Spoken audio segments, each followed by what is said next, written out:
Hey, board gamers. BJ from Board Game Gumbo here, back with episode number 23 of Gumbo Live, the #1 Facebook Live talk show dedicated to board gaming. Grant and Mike, that's because we're still the only Facebook Live talk show dedicated to board gaming. But you know what? We're going to hold on to that #1 manual as long as we can.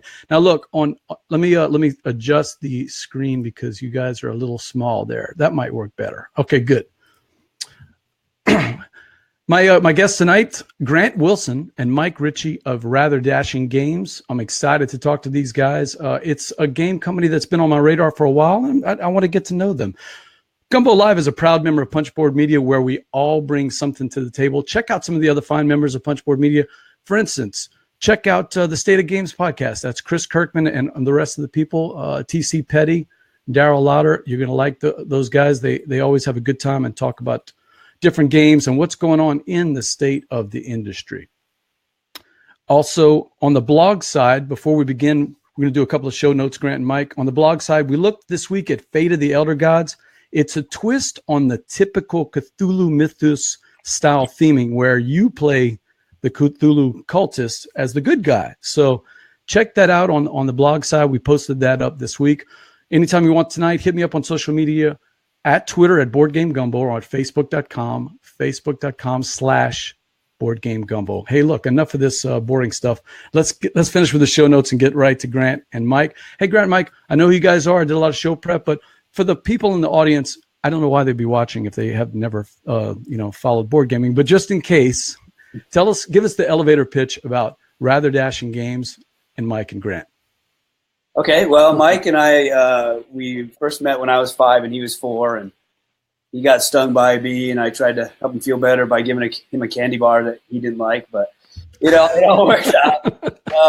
So we've known each other for eons, it feels like, good eons, and we've always had kind of a hive mind. We've always worked well at creating worlds together. Mike had been designing games for a while. He made custom games for Barnes & Noble and the X Games and things like that with another company. And he was we were sitting around camping one night, and he was kind of, I was lamenting. Not so much lamenting, because I was doing a lot of lamenting. I was making games, so I wasn't making games that I really liked, and I didn't feel like I was in the side of the industry that I really wanted to be in. Like I said, I made stuff for X Games and things like that, and it's cool and all, but I'm more of a geek at heart. So we're sitting around talking about it, and Grant's like, well, why don't you go out on your own? Yeah, and he's like, well, I need an artist that's not cheap, and I need a little bit of capital. And I'm like, let's do it. I've been drawing ever since I could hold a pencil. And so we got together and started the company, and we came out with 2 games at once, and then kind of really realized what our voice was out there, that we make, these gateway games and get you hooked, so less than an hour to learn. Less than, not Battlestar. Well, that's not what I remember. Less than 5 minutes to learn, less than an TI hour. 5 and Battlestar Galactica. Right. Yeah. You guys came to the right place. Gumbo Live is all about a big focus of our show. And my buddy Steve O'Rourke, who comes in and is actually going to be live on the chat over here, because this is a live show. Cool. We talk about gateway games almost every week. There's lots of other podcasts that talk about big games, but a lot of our focus here is on gateway plus, those kind of games. So I'm glad to hear that's kind of what your focus is on, on that style. Intro games, and then what I call the next level. After you've played Catan and you've played Ticket to Ride, what's the next game that you want to do? Exactly. Oh, we got a couple of people checking in already. Yeah. Jessica Napick says, "Hey, Beardo." Oh yeah, hey. We're all bearded now. Okay. No shave November, it works for us. So. Yeah, now I wanted to say, Mike, I can barely see your beard. Can you raise your chin up just a little bit? Yeah, so in doing the show prep, I noticed that the more successful that Rather Dashing has become, the longer the beard seems to be. Yeah, that's our barometer. Mm-hmm. Yeah, so if you see us clean shaven one day, you'll know we're just going to be. It's almost over. Yeah. Yeah, so you guys started in 2011, and I love the slogan. Well played, right? Thank you, yes. Yeah. Yeah, great slogan. But it had a short beard, and then each year it just seems to have gotten longer. So that's a good thing. So somebody else is checking in. Do you guys know Teresa Schoen, maybe? Hello, Grant and Mike. Hello, how are you? Yeah. So hi, Teresa. Thank you, and Jessica for checking in. And Teresa says she really likes your beard, Grant. She loves the beard. Oh, loves the beard. That's good. That's good. You know, Grant, I did a little. You know, I sort of recognized your name, and so I was surprised. I said, "Man, 34K followers, and he's going to be on Gumbo Live. This is going to be an unusual show. We may actually have a lot more comments live than we do later on. So, but we're going to try to keep up with them here. Our beards will be longer. Yeah, exactly right. Yeah. So Steve O'Rourke, who's the name father from the Dukes of Dice, he's going to be playing the Envie Game later on with us, and also he usually has some good questions for you guys. And Steve O'Rourke says hello, and he gives you points for the games and the beard. Oh, great. Casting right there. This is turning into the beard show, wasn't it? Why Sir Barnaby on our logo has such an amazing beard. That's right. It's a sign of it. And I wasn't expecting that. So, hey, you guys were bought, 2011, you guys started, and then you guys were bought out by a company, and hopefully I'm pronouncing it right, Calmback Publishing, is that right? Yep. All right. So how's the transition been? The transition's been really good. Kalmbach is, a lot of people, when we say the word Kalmbach, they go, huh? And like, you may not know the name, but you know what they do. They do discovery, they do astronomy, they do all the classic trains, fine scale modeler. They do a whole bunch of enthusiast magazines and books, and they wanted to branch out into the games world because they see how big it's growing in the United States. Yeah, Mike and I were we were kind of sick of running the business side because we love to just create. And we had actually just kind of resigned ourselves to like, let's just become a design team. Let's stop trying to run a business and manufacture our own games. And then like a few days later, we got something from Kalmbach. Now we had been approached by many other companies to be purchased, but we just didn't feel like there was a cultural fit there. And these guys were great. They're straightforward. So they bought us and our assets, and then hired us to keep doing what we're doing. So I'm an artist with health benefits. Yeah. Best of both worlds. Yeah. So you know what's really well. You know what's weird? I was watching an interview with you guys at maybe Gencon or Origins, and you guys even talked about, hey, we've got these great games, and we're trying to get people to know these games, right? Is that part of the reason that you guys are excited about Kalmbach, because they can take that pressure off and get the word out, let people know? There's some stuff that, with all due modesty, Grant and I are very good at, and that is the creation of cool stuff. That said, I was spending more and more of my time managing shipping orders and tariffs, and the thickness was right, and Grant was dealing with marketing, and it's not that we're incapable of doing that stuff, but we're a two-man team, kind of more of a four-man team because we had our lovely wives helping us. And our passion and our talent set just wasn't there. Right. So when you meet a company that basically says we can't make games or we don't have games, but we can sell stuff really well and we can manage it really well, you know, it was perfect. We had what they needed and they had what we needed. And we went from 2 guys and our wives to 200 people. That's awesome. Yeah. And like Grant mentioned earlier, the cultural fit. These guys have been doing enthusiast stuff for almost 85 years. You walk through through the offices, which are up in Wisconsin, and there's the Starship Enterprise. There's pictures in a model.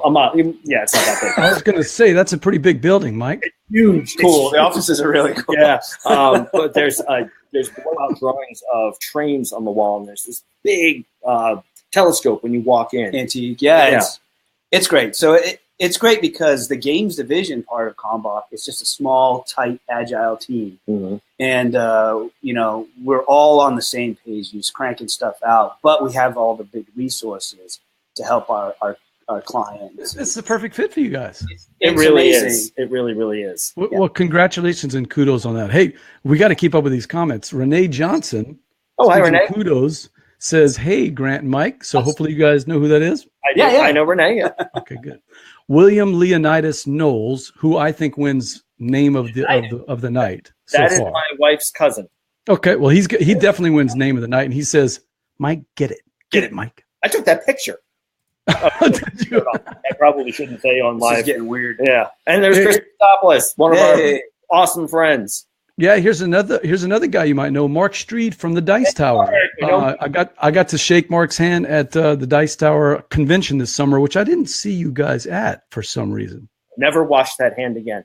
Okay. No, Well, he says, not yet. We're playing our cards right as we build the division at Combox. So. Yeah, we strategically move into new markets. Yeah, we love Mark. He's fantastic. He's fun to beat at board games. and a Kickstarter expert too. So check that out. Yeah. Well, you guys are Kickstarter experts. I talk to a lot of Kickstarter people. I do the crowdfunding, one of the crowdfunding segments on the Dice Tower. And so I do a lot of research on that and talk to a lot of companies. And I was amazed. You guys had your first game and you knocked it out and funded on the first game. Is that right? So, well, the first Kickstarter. The first Kickstarter we did went very, very well for us, but it was not our first game. What I meant is your first Kickstarter project you actually funded. Right. We funded, yeah. Okay. Let me tell you guys, as you probably know, that is unusual. There's a lot of companies out there that don't make it the first time. What do you think was the secret, that first one? Treating it like what it was, which was another child. Yeah. Yeah. Noise is good. Silence is suspicious. That means they're into the candy and, bad things are happening. There's a lot of. I was going to say giving up sleep and all other life elements for the first 6 months during the campaign. It's when you, as soon as you're like, let's hit this, let's go live. That's when all the doubt sets in. You're like, oh no, what if everything we did was wrong? You just second guess yourself, but then you see everyone start backing it, and you're like, yes. And it plateaus and it doesn't move, and you're watching the days tick by, and you're like, come on, and then it gets these spikes, and it's terrifying and stressful, and I don't know. Well, I've seen the difference. In the middle of us transitioning, both of our families were picking up from Rhode Island and moving to Kentucky. Yeah. So running a Kickstarter while you're doing that. Did you guys build a house and try to do a lot of other things all at the same time? Because that just doesn't sound like a smart idea. Moving and doing the Kickstarter all at the same time. We weren't building houses, so that's good. Just moved, yeah. But it worked out great, and we had some fun awards and rewards. In fact, one of the guys that made the chainmail bag is Chris Christopoulos. He's on here now. Chainmail dice bags we gave out, things like that. So the name father says, hey, I knew I recognized the name Kalmbach. He's actually a subscriber to Astronomy Magazine. Hey. So you guys did well. Luke, what they do. Yeah. Lulu says, hey, Mike, you left your cough drops in Wisconsin. I did leave my cough drops, and they were for her. Well, we're going to take a pause in the show. If you don't mind, I'll talk to Grant. Mike, can you go get those and come right back? We'll wait for you in the show. Okay. Thanks, Mike. Appreciate it. So there's Chris Christopoulos. I missed that one early. He says, hello, gents. Hello, Chris. I was just at his place for Thanksgiving. He's a master armor smith. Fantastic. Teresa wants to know, Grant, are you still doing any music? Yes. Just check on the YouTube page. You'll see lots of Grant playing piano, if I remember right. And I'm going to run with this one. He just released his Christmas gift. Yeah, every year I do my own version of a Christmas song, and I give it away for free. So I just released that. It's my version of Silent Night. So, and that's beautiful. I've been following Grant's piano music since he kind of started playing piano, right?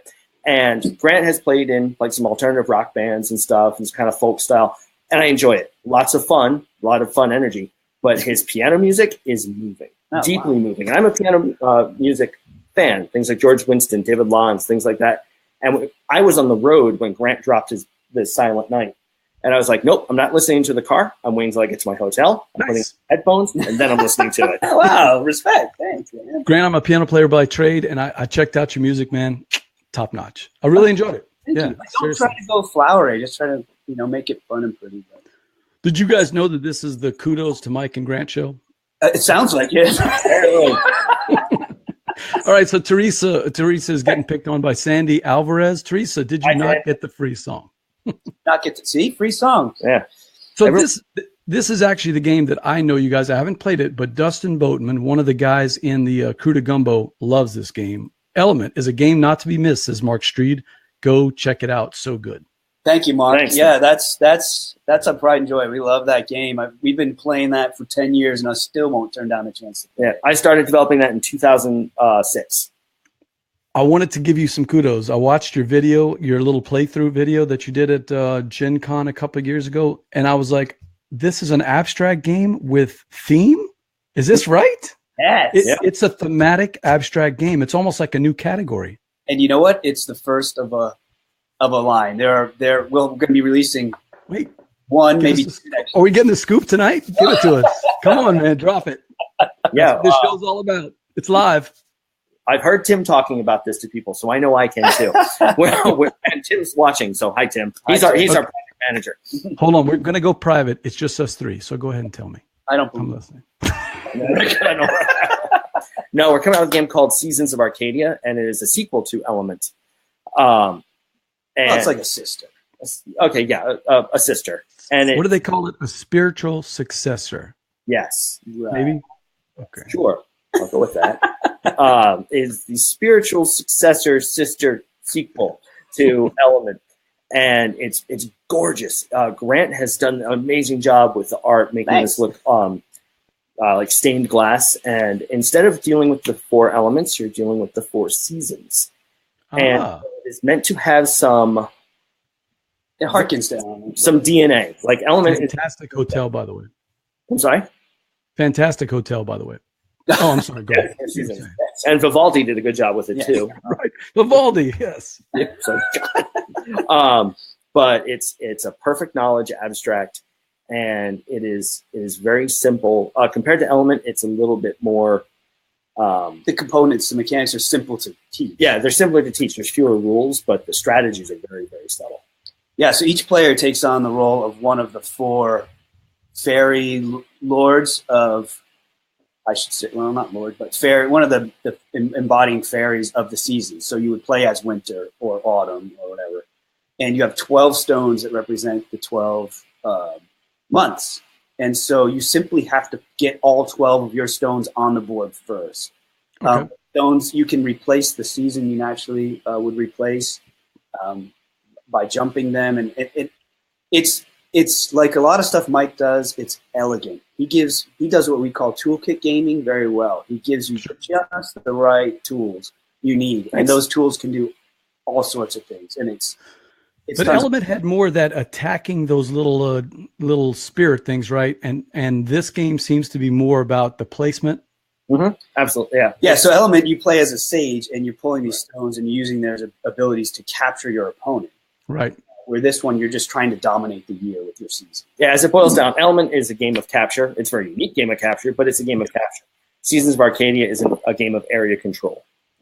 BJ from Gumbo Live. I've got my guests here, Grant Wilson and Mike Richie from Rather Dashing Games. Hey, Gumbo Live, the only place you can get beards, Vivaldi, and board games too. And we're going to keep going with some of these comments here. Ray Lane says, good to see you guys. Love the game. Hi, Ray. Thanks, Ray. Thank you, Ray. He's a good guy. I went to high school with Ray. Oh, okay. Steve O'Rourke, the name father, says, I didn't know all of you guys were piano players. Well, Mike actually is a piano lover, not a piano player. I do not play piano. I didn't know this about the name father. He's also a piano player. So this is, I tell you, music and board games. It's crazy, right? Mike has a new piano CD coming out. It's avant-garde. He just drops bricks on the piano. Mm-hmm. Yeah. 13 tracks. It's Awesome. So, I don't believe that. But someone named Holly Richie, Mike, do you know, this is your life, Mike. that's my wife. Someone named Holly Richie says, tons of fun to be watching the completed game come together. So that's good. Yeah, I'm not going to address this comment. I'm going to let you guys address this. Well, I got another one underneath. Yeah. So that's good. so we're good. I'm actually wearing my Dukes of Dice T-shirt, so and good LSU colors right here, so we're good. All right, so that was an interesting way to open up the program. Hey, next on the list, I wanted to ask you guys. Why didn't you ask us that? Well, I'll let you handle that part. But convention season, we finally wrapped up a very long convention season for most people. I didn't make every convention. How about you guys? How many did you make? What did you enjoy this year? I always enjoy. So Ollie says I vote yes for the shirt. Your shirt. Yeah. So I like doing the conventions. We like doing them. We really like the consumer conventions where you get to really interact with the people who love the games. And I mean, we had a gentleman that came up he was just praising the games. We had seen him years before, and he's like, check it out. And he's wearing shorts, and he shows his leg, and on his left calf, he's got our logo tattooed on his leg this big. Wow. You know, and stuff like that. I don't even know how to react to that. Well, the thing is, it's like sometimes you get a little abstracted. You know, we sit at home and we go to the office and stuff, and we make games, and we know they're fun. because we enjoy playing them. Our test groups enjoy them. We know they're fun. And then we get someone coming up and says, man, I love Elements. Like, well, thank you. He goes, no. I love Elements. My son and I barely talk. And he's like 16 or 17. He's like, we sit down and we've been playing Element and we've been talking. I'm like, oh.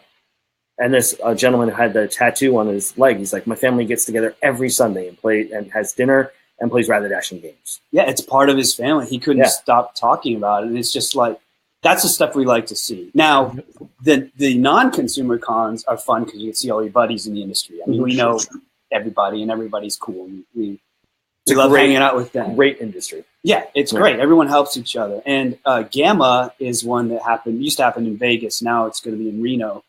That's one of my favorites because it's run by Gamma, Sean Ward and those guys, and they do a wonderful job supporting the industry. And Mike and I will teach classes on game design there. And it's fun.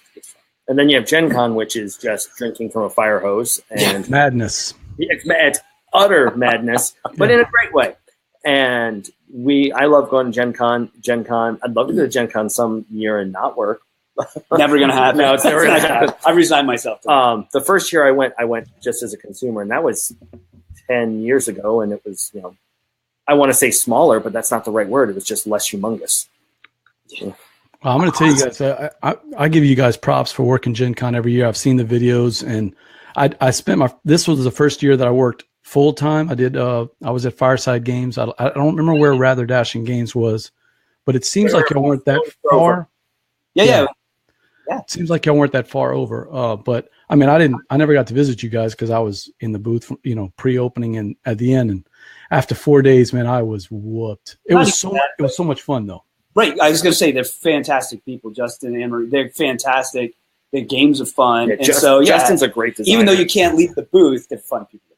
Justin will be in January, so check that out. He'll be on Gumbo Live in January. Oh, cool. All right. Yeah, I remember on the last day, I'm looking at Ann and Justin's like, look, no more fun. I can't have any more fun. Your face hurts. I had a good time. And I did have one highlight. I actually sold a game to Bruno Fedudi. Hey, all right. Well done. He was there. Yeah, that's right.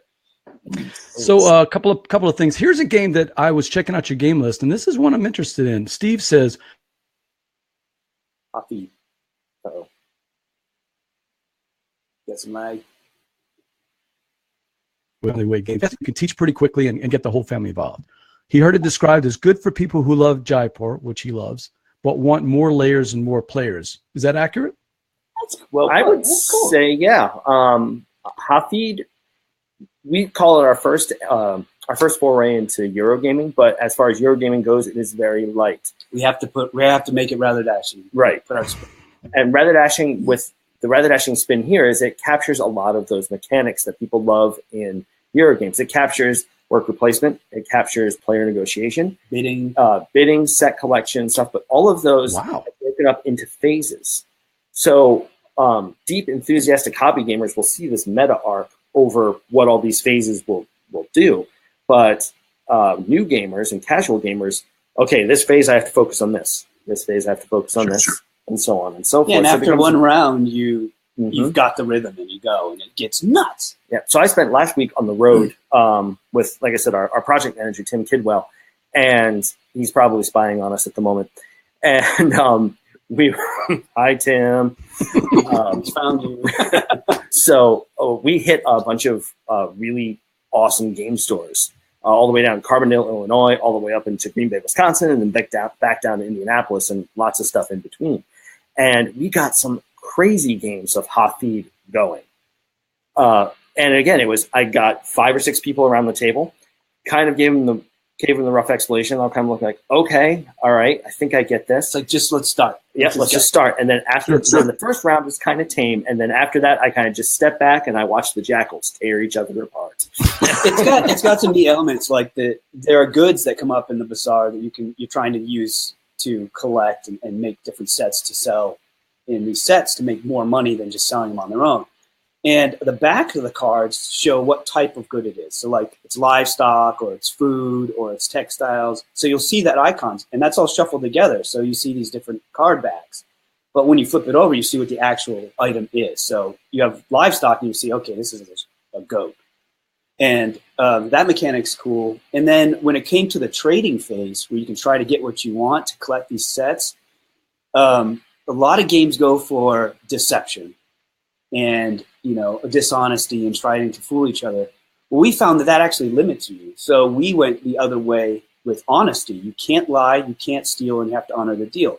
So things get crazy because I know if you agree to it, it's going to happen. So you can get very creative.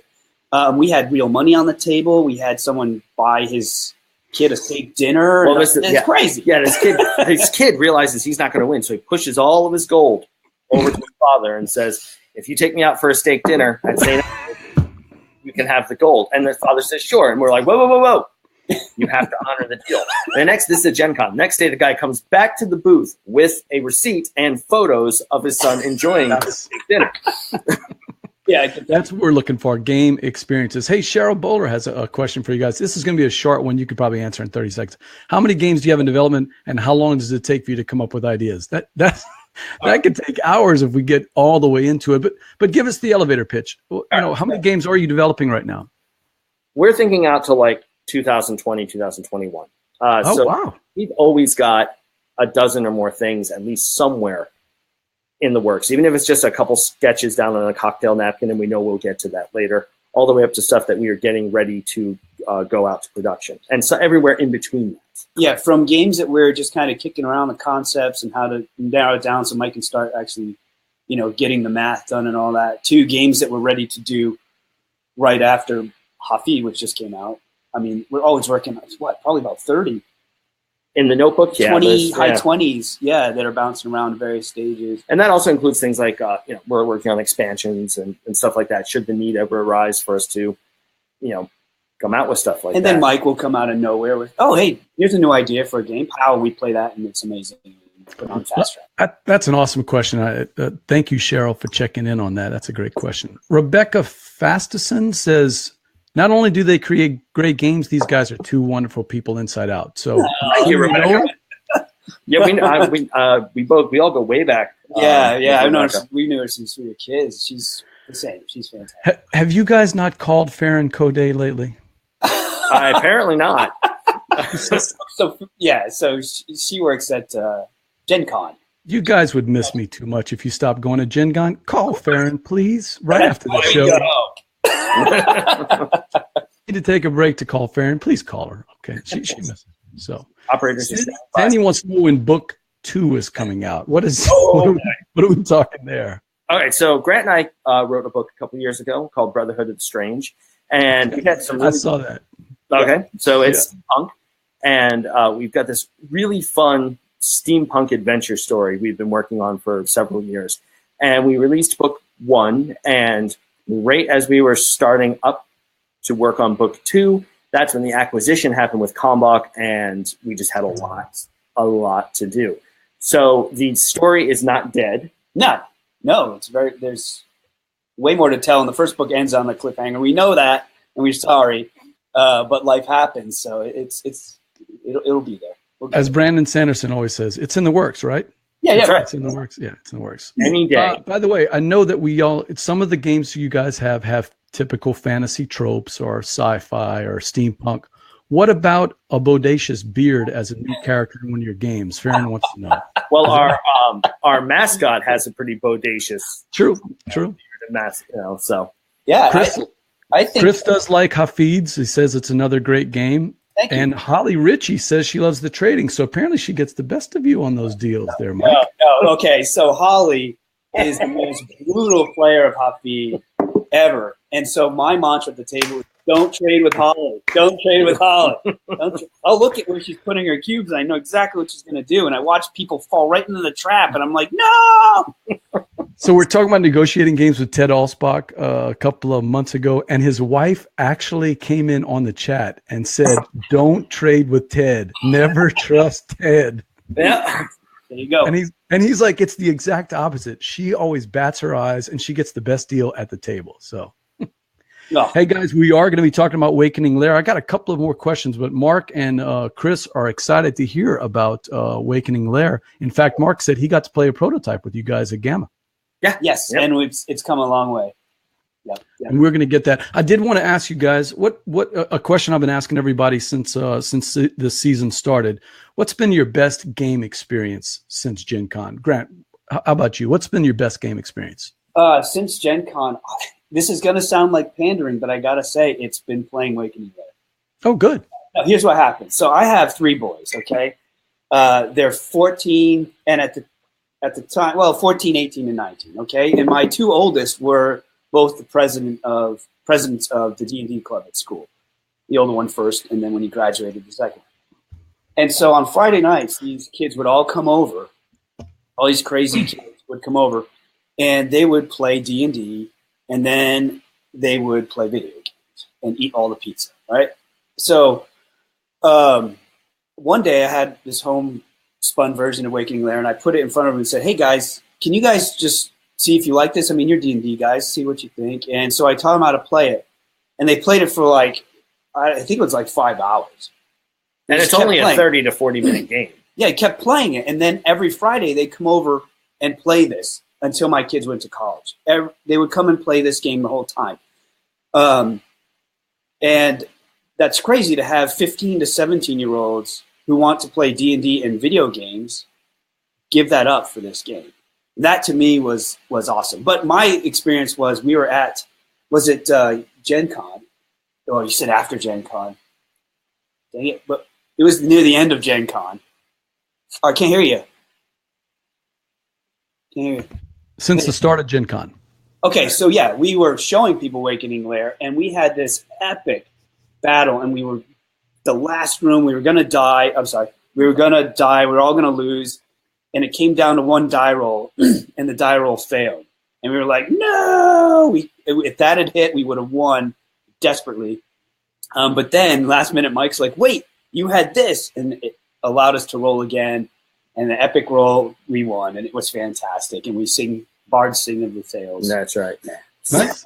So for me, post Gen Con, I'm going to go out and go with something else. I haven't played yet, but I'm getting ready to play. I'm going to rope these guys in. The One Ring. Oh, okay. Eagle 7. I love RPGs, clearly. And sure. The One Ring really seems to focus on the storytelling. Mm. And Grant and I are both heavily inspired from Tolkien. Like the real Tolkien, not the, dwarf in a barrel of molten gold. Wheelbarrow. Wheelbarrow, yeah. Yeah, so you're looking forward to I'm looking forward to that. Yeah, I've really enjoyed reading that stuff through. I played a lot of smaller board games too since Gen Con. We've just been working on it. We've just been working a lot. The fall has been very, very busy for us. BJ from Board Game Gumbo here with episode 21 of Gumbo Live. I've got Mike Richie and Grant Wilson of Rather Dashing Games. These guys have a new game. We've been hinting about it all night, Wakening Lair, and we're going to talk about it in just a second. I did read something that I think applies to this game. One of you guys said, our philosophy is if we aren't having fun, something is wrong, and we hope that translates into our fine products.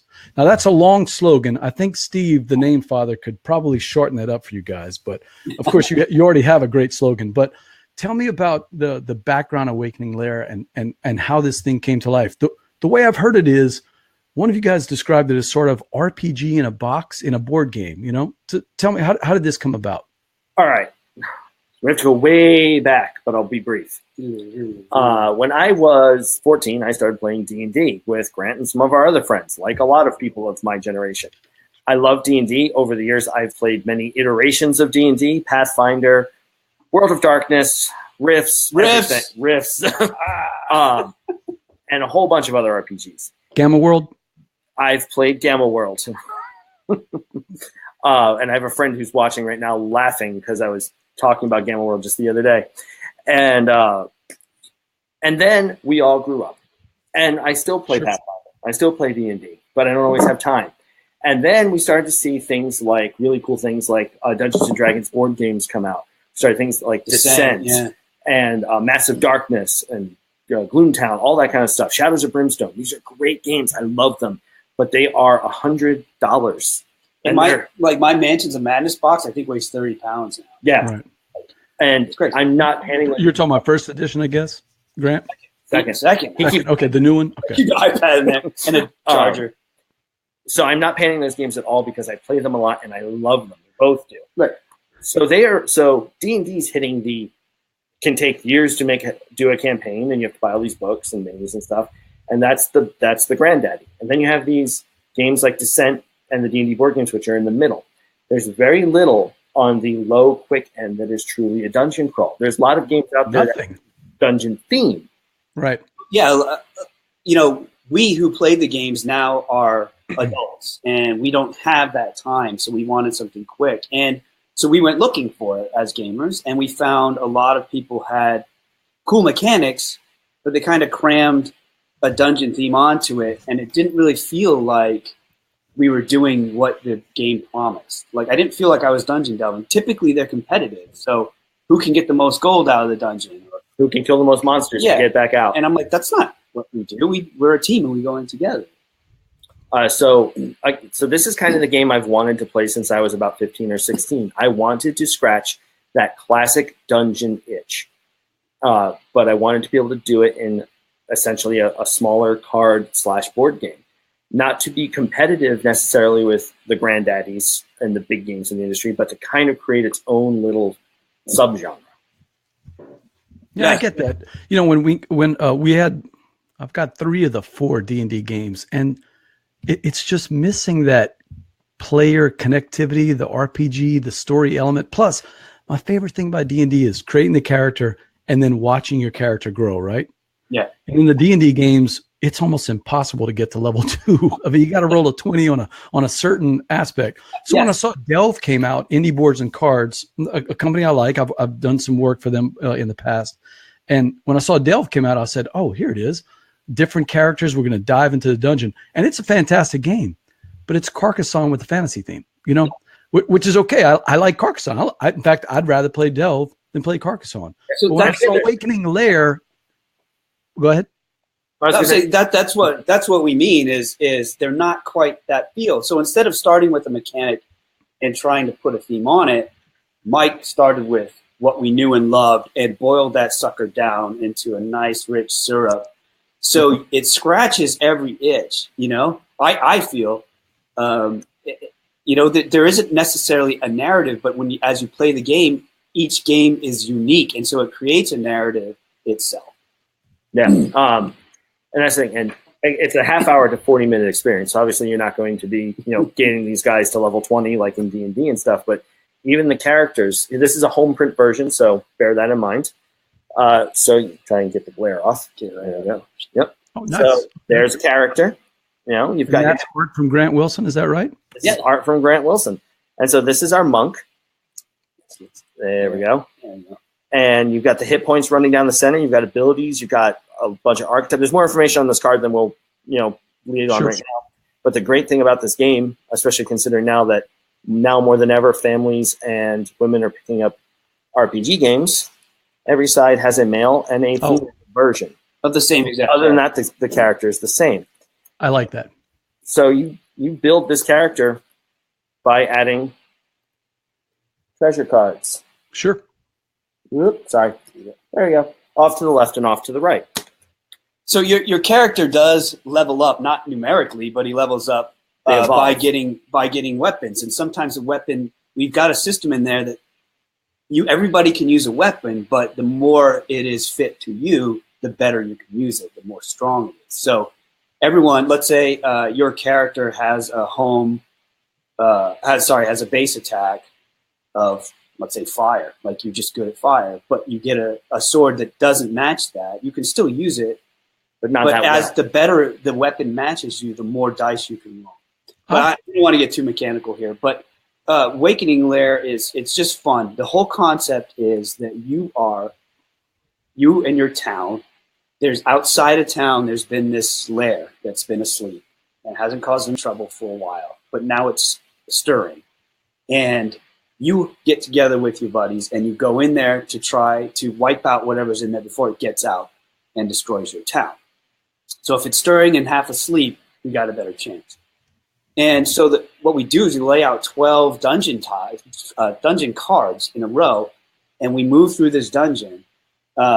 We roll 2 dice, and whatever number that adds up to, that's the room that opens, and it tells us how many enemies are in that room that wake up. And so we move through the room, we have actions, and we kill guys, we get treasure, we level up, and at some point in the game, in the monster deck, there is a card that says the monstrous terror awakens. And in the last room of the dungeon, there are bigger cards. So here's your typical, oh, there it is. Yeah, so you got the monster terror awakens. But your typical bad guy, where's your bad guy? Got some bad guys right here. And Dave wants to hear all about how this combat's going to work. So, okay, we'll get into that. Checking in. So here's a wraith. Okay, whoa, scary. But then the what you looking for? One of these guys. Okay. So like when the monstrous terror awakens, boom, he's bigger and he's badder.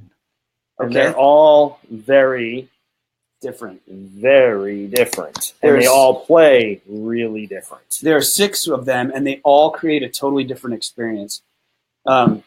So when he wakes up, at the end of every player's turn, he's going to move a room towards the exit. And if there are any minions or monsters still alive in the room, he drags them with him. And you can't attack him until you kill the minions. Nice. And he can't attack you until the minions. So the minions are doing the dirty work. Yeah, it makes thematic sense. He's still moving and still moving. And if he gets out before you kill him, then we all lose. And if any one of us dies, we all lose. And so everything is boiled down very small. Like, there's traps. You know, traps will do bad things to you. And the traps are in the treasure deck. So you never know when they're coming up. Sure.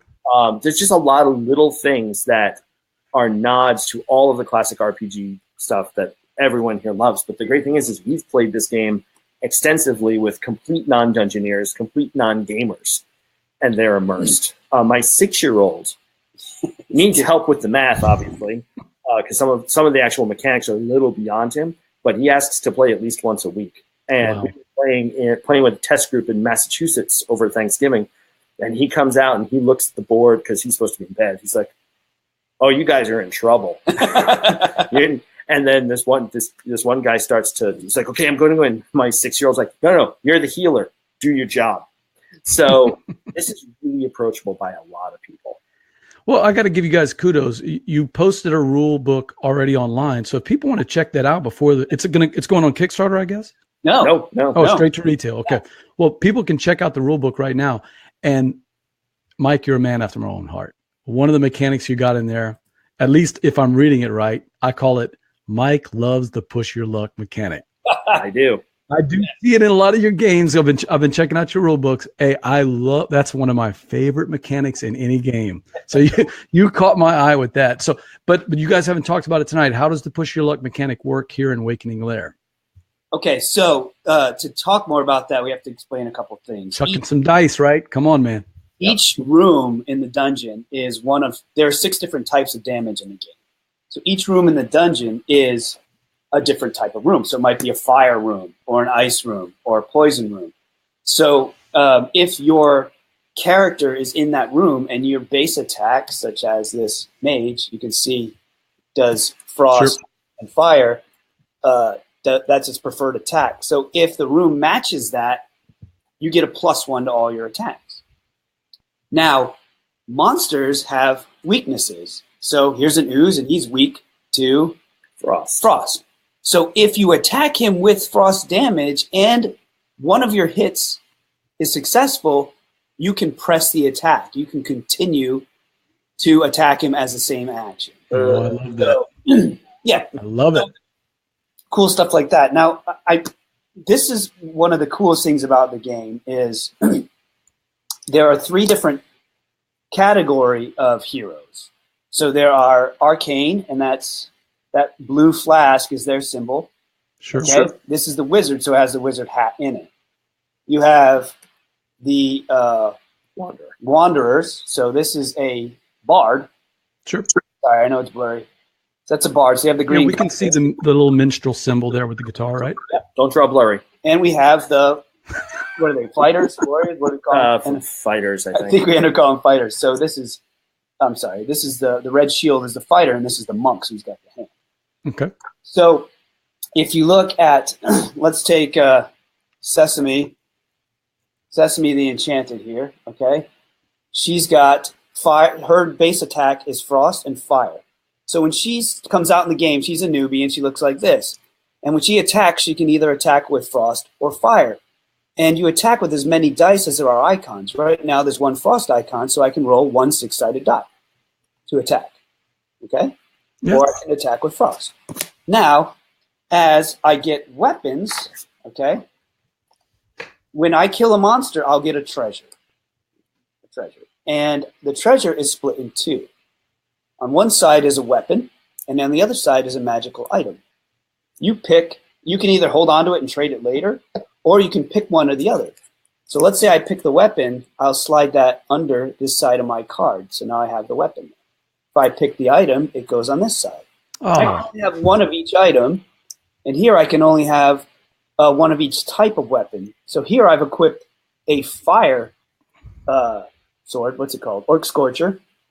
So now if you look, if I want to attack with fire, I can now attack with one die. And the sword here gives me another fire die. So if I want to attack with fire, I can attack with 2 dice. I love that. Now here is, because it's a sword and I'm a mage, I'm not as good at it as I'd like to be. So I don't get the class bonus. So if this symbol up here matched this symbol here as far as the background, if it was a blue flask such as this one, okay, I now get that other die as a bonus. Okay? So Sure. with this, I can only roll 2 fire. Now, if I was someone who was red and could roll fire, I could roll 3 whenever I attack with fire. Does that make sense? Absolutely. Yeah, that's good. That is good stuff. Good job. Yeah, it's so as you play, you kill a guy and you get a weapon that might not be best for you, but it might be better for another player. And this game has been designed Trade it. so that trade. you have to work together. If you don't work together as a You will team, fail. chances are you will wipe. You will You will wipe absolutely out. wipe. And there are some treasures in there, like there's a scroll of resurrection. So if someone dies, it doesn't matter who has it, you can cast it and bring that person back to life. BJ from Board Game Gumbo Live. I've got Mike and Grant from Rather Dashing Games. We're talking Wakening Lair. I saw on the website that it's 2 to 6 players, but when does it come out? I didn't see it on the website. What are we talking about? And what's the price point of this game? We don't have an exact street date, but it's going to be the 3rd to 4th week in March of this coming year. So it's not too far along. It is that 2 to 6 player, fully cooperative, and the retail price is going to be $34.99. Okay. And you don't have the street date out yet, though, right? 3rd or 4th week in March. Like, we know that. Maureen, that's the questions, and we have to make Maureen happy. You know that, right? Yes. Oh, how yes, we do. Yeah, it comes in a box about the size of a Merriam-Webster dictionary. No, of a good book. And it's got the magnetic clasp, and it opens up. And when it opens up, it looks like a book. And when it opens up, on the inside cover are all the characters and their little tiny backstory. So you kind of And also get the hint that the barbarians are from the frost north, the north. And also a couple little strategic tips of, that treasure pairs well with this hero. Sure. But right away, you're putting players into the theme that this is not just going to be grok and numbers. This is going to be RPG in a box, right? Yes. Yeah. So you don't create your characters, but there are 9 different heroes, male and female. There are 2 of each monster, and there are 12 different monsters you can fight, and they're all different. 24 treasure cards. 24 different combinations of weapons and items, and no 2 weapons are the same. They're all unique. And then you got all these 6 bad boys coming at you. And then the 12 dungeons are randomly placed, the dungeon tiles. So the replayability is high. Well, and it sounds expandable for not easy. I don't mean easy from a design standpoint. I mean easy as a plug and play. It sounds like you guys could, if you wanted to, give the Gumbo Live a scoop, about expansions. Well, here's the thing with expansions. As a designer, if the game is the type of game that could be expanded upon, I try to build that into in the initial mechanics, so I don't one day wake up, go, I need an expansion, and I have no idea what to do. So do we have ideas? We have some great ideas for expansions. If the sales warrant it, we will make expansions. We'll be ready. But we do have promos that go with it if you pre-order it or get it through your friendly local game store. If you get it through your local game store instead of online, you get 2 cards. You get a new treasure card, which is the The name's changed so much. Oh, the Mystic Ward. Mystic Ward. So it's this seal that will keep the monster in the room for one turn, so he won't advance that turn. And that is way more useful than it sounds. Very just powerful. To having not played the game. And then there's one that is an enemy, a monster that is a doppelganger. So when he comes into play, you actually pull another hero that's not being used and put him in play, and you have to defeat him. Steve O'Rourke checking in says, hey, One Deck Dungeon tried to do something similar, but it felt like a solitaire accounting game more than role-playing. The fun was incidental rather than essential. In his opinion, Wakening Lair sounds like it might better capture what I love about D&D. Isn't that what you guys have been talking about, right? Thank you. That's exactly what we're trying to do, and we hope we don't disappoint. Hire that guy. We want to share this with, right? We want to share this with people because everyone who plays it, D&D, RPG player or not, has loved it. We had a friend of ours, never played anything RPG, barely played board games, and we got him playing this, and it just so happened that his character was the most poised to do the most damage to the monster, the Awakening Terror, Monstrous Terror when he came out. And so we just loaded him up, and we all kind of buffed him and had him going, and he killed the dragon in the second to last room. And he said that when he got back to his room, we were on a trip, so he went back to his hotel room to his wife and woke her up. He was like, I killed the dragon, I killed the dragon. And then over the next few days of that trip, the stories are going back and forth. That's one of the things we love about RPGs is when it's over, you've banded together through trial and you have these stories, and we still talk about the games. Yeah, what's more fun, the game or the after game, right? Exactly. And that's the thing. That's where myth comes from. Is people sitting around the campfire, so to speak, drinking their ale and talking about deeds done and deeds not done. And that is where myth and legend comes from. And I really feel that RPGs, everything from our small card game all the way up to the granddaddies like Dungeons and Dragons, I think they scratch that cultural itch that lies deep in all of our little tribal piece of our mind. Very deep. Very deep. Hey, I think we stole a game tonight. Gumbo Live. Right here in Gumbo Live. Sarah Hansen-Briner says the boys are excited. Her boys are ready to play it now. Yeah, all right. It's really good.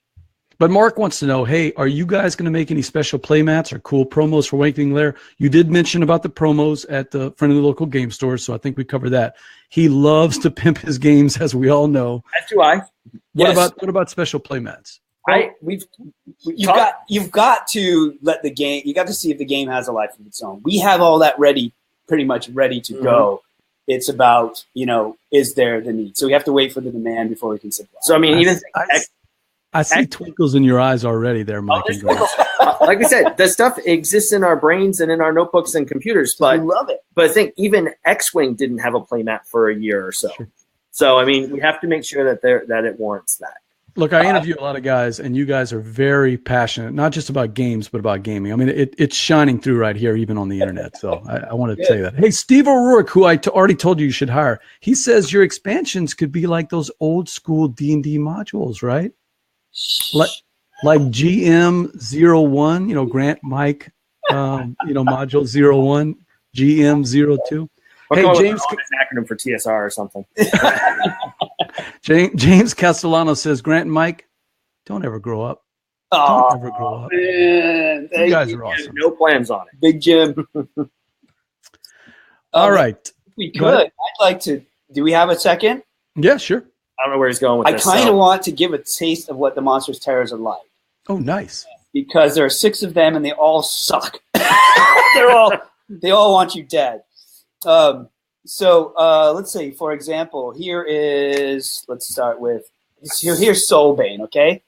He's our Lich, okay? So when he comes out, any of the wraiths or skeletons that were in the game come into the room. He brings them back into the game, and they're there with him. So you have to kill them first. But after your attacks, he then rolls a die and heals them. Right? So now you see these different sections. These are different wound zones. So we have to roll a 5 or better to hit him, and we can press the attack until we fill one of those up. Then we'll take another action to attack one more. But if he has no minions in the room, he still heals, right? Yep. So if the minions aren't there, he's still going to heal. So he's tricky like that. And he's immune to frost damage, but he's weak to You can only press if you have holy.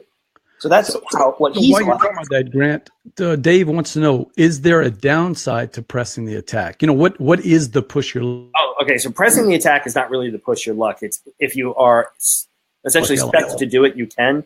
The press your luck aspect comes more so when you're in a room with a bunch of monsters. So you have 3 actions on your turn, and movement and attacks and all your special abilities, a lot of that counts as an action.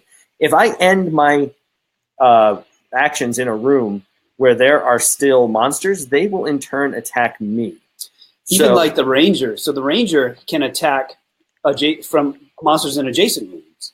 So I can attack monsters in this room or that one. But if I don't kill them, I've ticked them off and they move into my room and attack me. So do you want to spend all of your actions? Do you want to spend all of your actions, or do you want to get out of there? That is just evil. The character things are, their abilities are amazing. There's the Barbarian. So the Barbarian, every time he gets wounded, I got to find him. He's great. Every time he gets wounded, okay?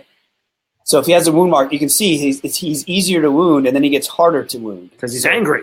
A 2 or more takes that point away. 3 or more takes that point. But there's a sweet spot. So for every damage he's taken, he gets an effect marker, which allows him to change a die roll.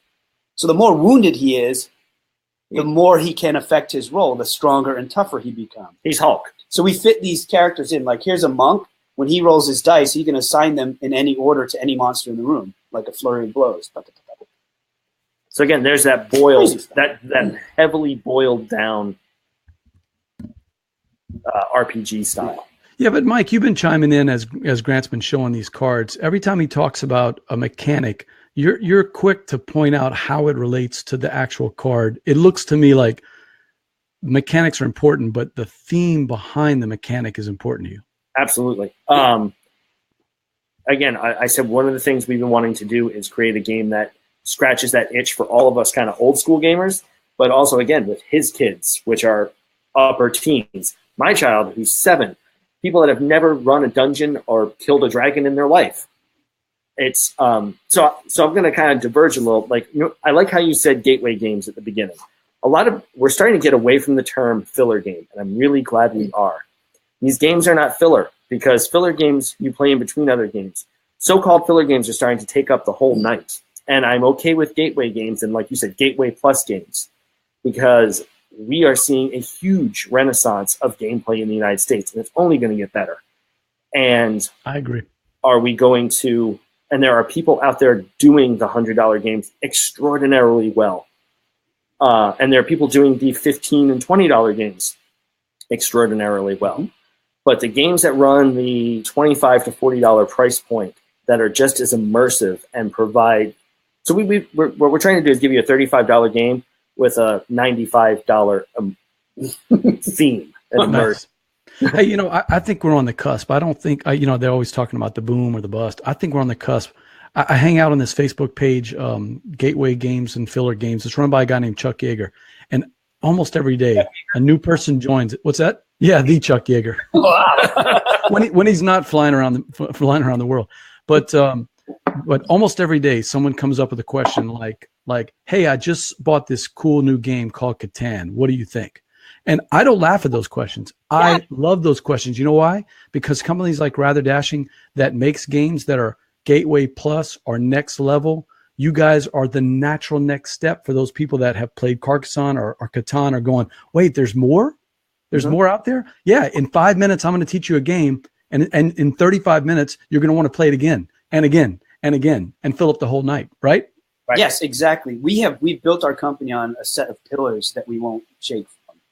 And we found that really it's helped us. It really has helped. Like we don't make any games with player elimination unless it's like less than 5 minutes. Hate it.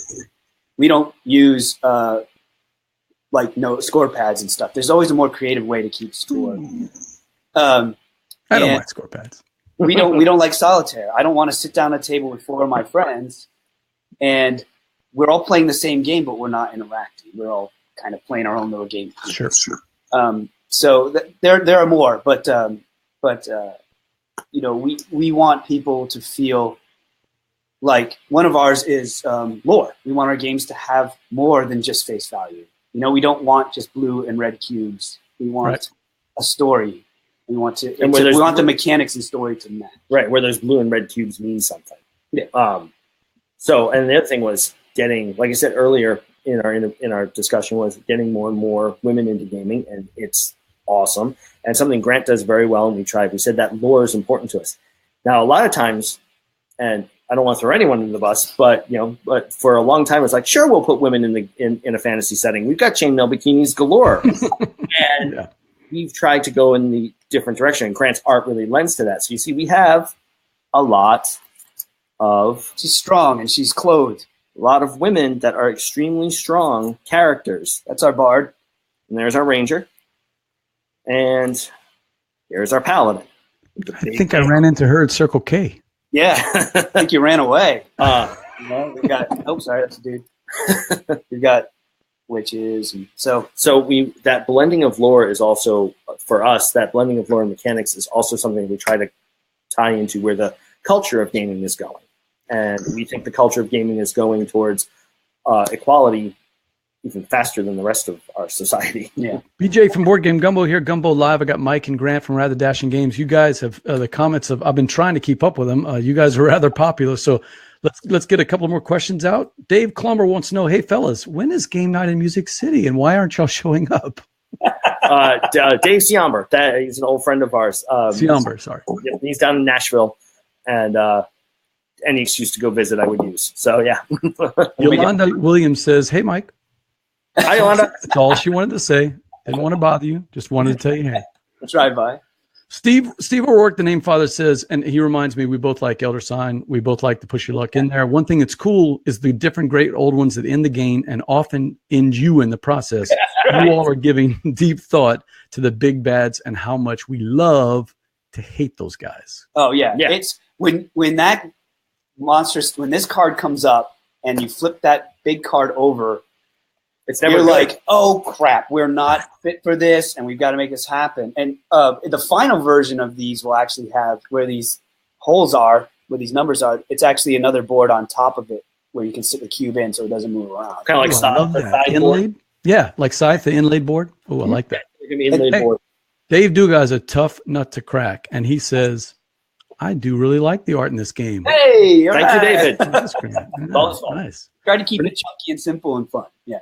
Renee Johnson said, the new game looks awesome. Congrats, guys. You deserve all the success. Oh, wow. So much love. I know. Not used to it. Doesn't happen when you're not around. Yeah. They love him, therefore they love us. Oh, okay. BJ from Board Game Gumbo Live. This is hour number 1 of a 6-hour broadcast tonight with Grant and Mike of Rather Dashing Games. No, not true. But there is a tradition that we have here. It's called the Envie Game. Yeah. Here in Louisiana, it's a Cajun French word, envie. It just means hankering, something you really, really want. And we apply that in the show here to a game that you two guys, this is a first for Gumbo Live. Steve and I have never had to guess a game with 2 people, but we're going to try to make this work. What game would you two guys, one game, don't tell us, what game would you two guys want to play if money's not the object, friends are not the object? I mean, you could play right now, stop the broadcast, and I want to play this game. Don't tell us. We're going to try to guess it. Yeah, you guys got to whisper to each other and try to get that.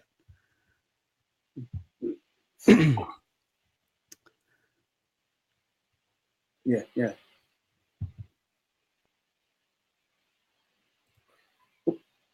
We got something? That's good. Yeah. All right, cool. Yeah. All right, BJ from Board Game Gumbo here. We got Grant and Mike ready to play the Envie game. Let me get my sheet ready here. All right, Grant and Mike. Let's see if you guys can stump the name father. What's that? Not a trick answer either. It's Thank God, because I'm terrible at this game. Steve's pretty good. Dave's very good at this game. Steve's probably the top. I'm horrible at this game. But I'm going to start out with a couple of easy questions for us. All right?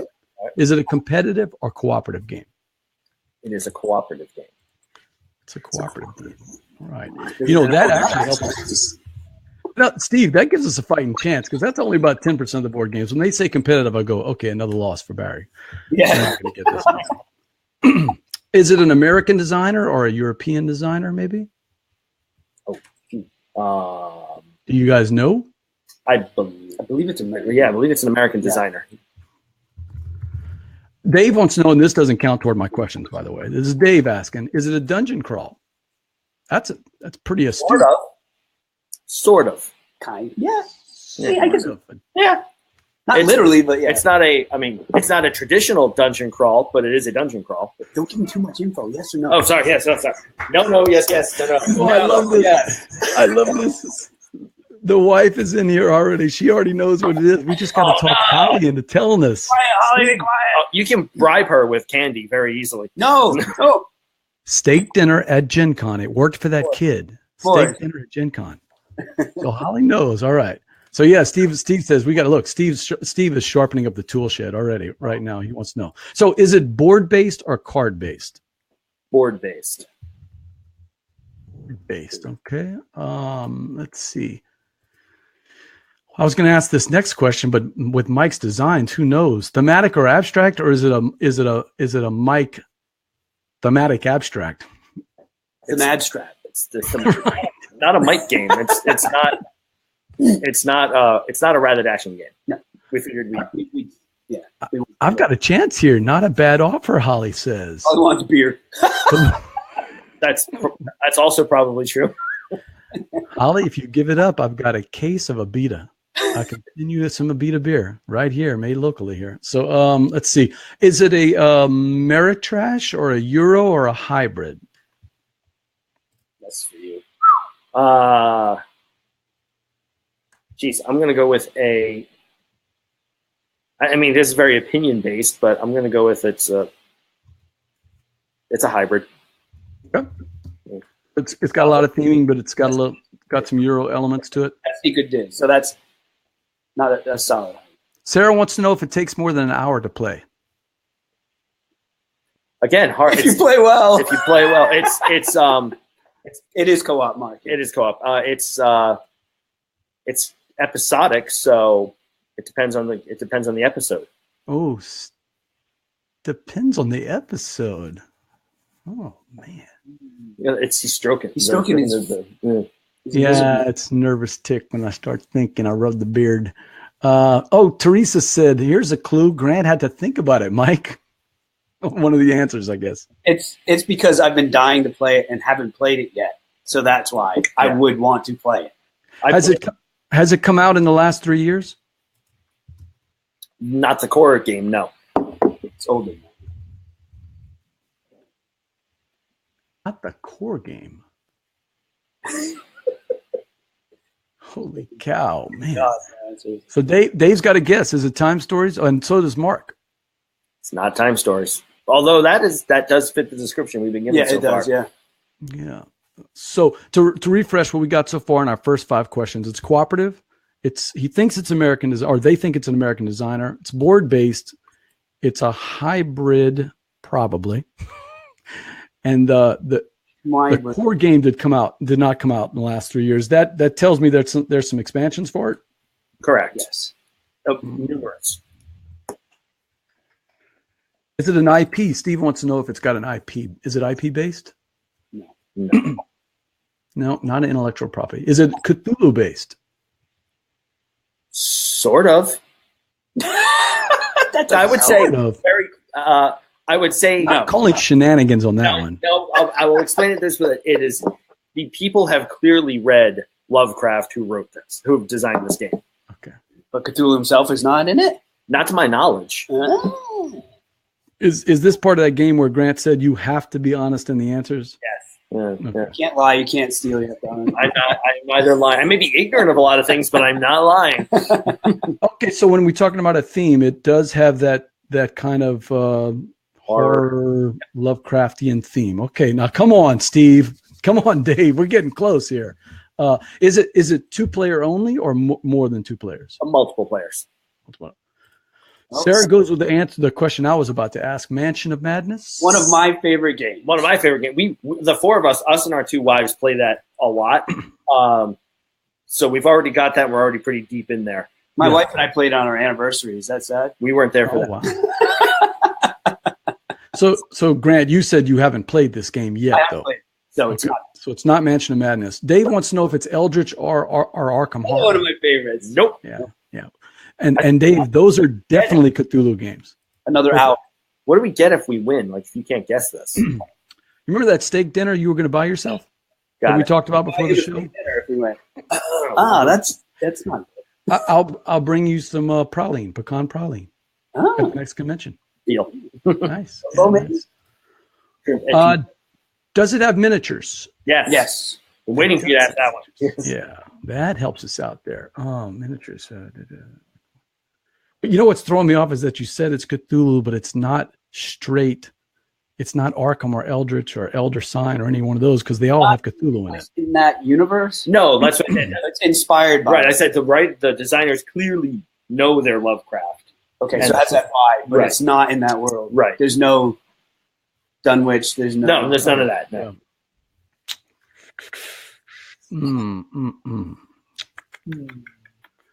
Is the base game beyond 10 years? Cool. Yeah, the core game. No, I don't think so. It's not that old. Is the base game, the core game, still in print? Yes. Yeah. All right, Steve, I'm gonna try to help him out here. We only have about 6 or 7 questions. Is it by Fantasy Flight? No. Although that helps. That does help. Yeah, that knows. Oh, so it's that other game. Right. This one's going to make me mad because I feel like we should know this and we should pick this one up, Steve. Come on, man. Dave, what you got here? Oh, Teresa says you guys are funny. So, Thanks. The face. it's been the rather dashing love fest here. I've enjoyed this. Oh man. So it's not a social deduction game. It's not doesn't have a historical theme. It's not a legacy game because we know all of those that are out there. Although I haven't seen Robots, Ninjas, Pirates, and Zombies Legacy yet. I have not seen that game. It's coming. No, Oh, actually, I had them out of order, right? It starts with a P, right? Pirates, ninjas, robots, and zombies. Yeah, but I haven't seen the leg. It's not. I don't think it's Monopoly, Becca. Oh, shoot. But that would have been a great guess. Thank you for playing, Becca. That is. Has it won any awards? I believe so. I'm not sure, actually. Ooh, that's a good guess, but no. Oh, Betrayal at House on the Hill. Which I got to try Betrayal Baldur's Gate. We got to try that sometime. Betrayal Legacy, don't forget. You guys saw that announcement, right? Yeah. Yeah, that's not a joke, Mike. That's an actual. Davio announced that. Dave said you guys have thrown him off with the episodic comment. Episodic comment, man. Oh, we got a hint? Or no, he's got Jeopardy.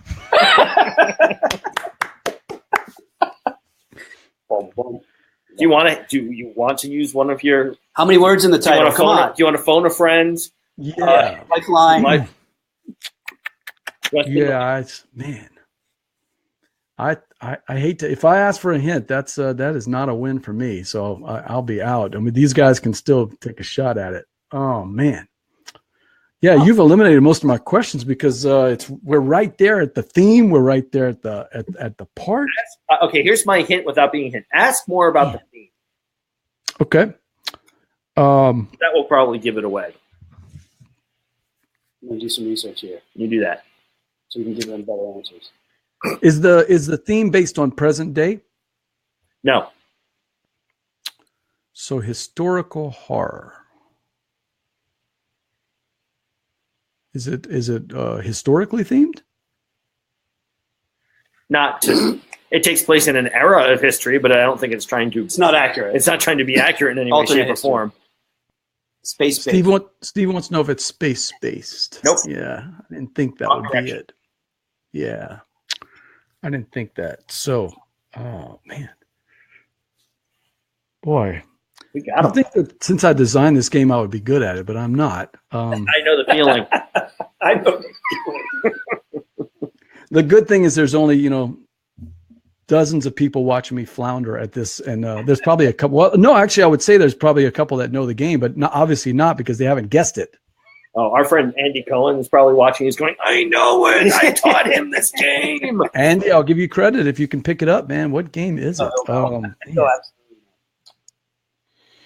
Steve, you got anything? Dave, you got anything? I think we're gonna have to ask for a good hint because I'm stuck, man. All right. I'm stuck. Oh, wait. Steve says, what about Salem's or Witches? Not that far back. Reel it in. So we're talking the 1920s? A little bit further back.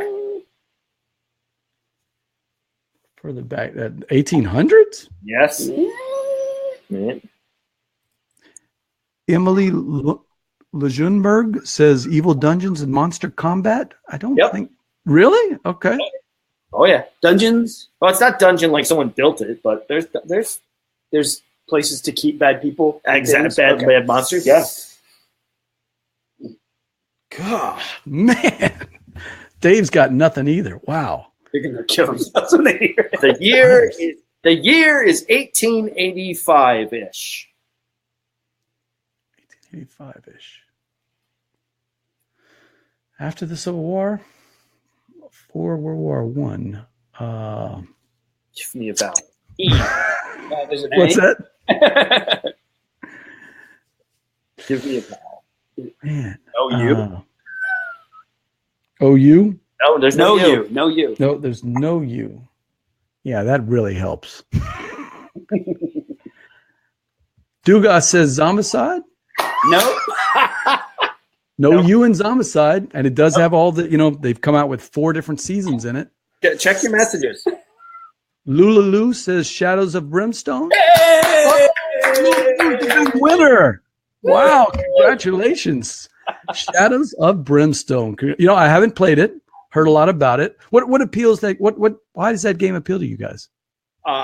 We both like the Weird West type of thing. It's got that. It brushes up against steampunk. It brushes up against Cthulhu. Sure. A lot of the mechanics.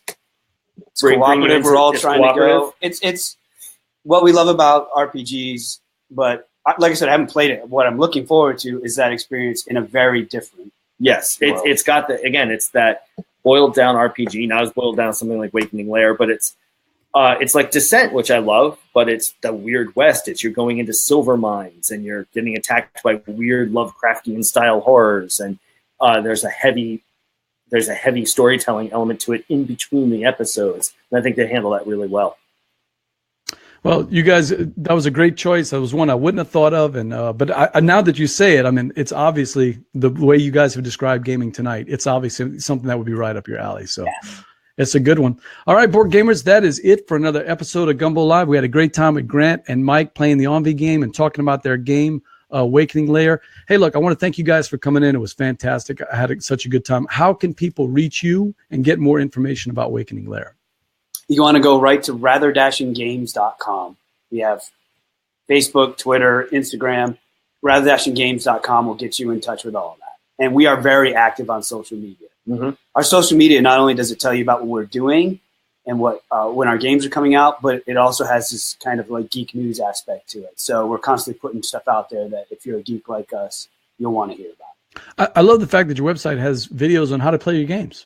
Thanks. Yeah, we put a lot of effort into that. We like to have a teaser and then like a playthrough. I mean, not a playthrough, a tutorial. Mm-hmm. And then the playthrough's a little tough. And I won't spoil it, but you even have gamer playing tips. Really well done. Oh, the dopey gamer. Yeah. I'm not going to spoil it. I'm not going to spoil it, but yeah, very nice done. Hey, look, make sure to like our Facebook page, facebook.com/BoardGameGumbo. It helps us get the word out when we have our upcoming guests and shows, and subscribe to the YouTube channel because we put the feed out on YouTube so that way you guys can spread it around because Facebook is kind of tough about doing that. Hey, I'm BJ from Board Game Gumbo. Loved having Mike and Grant in from Rather Dashing Games. You guys are always welcome in next time you have another game and you want to talk about it.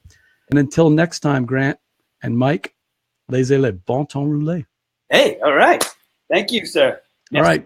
Yeah, I guess. Good night.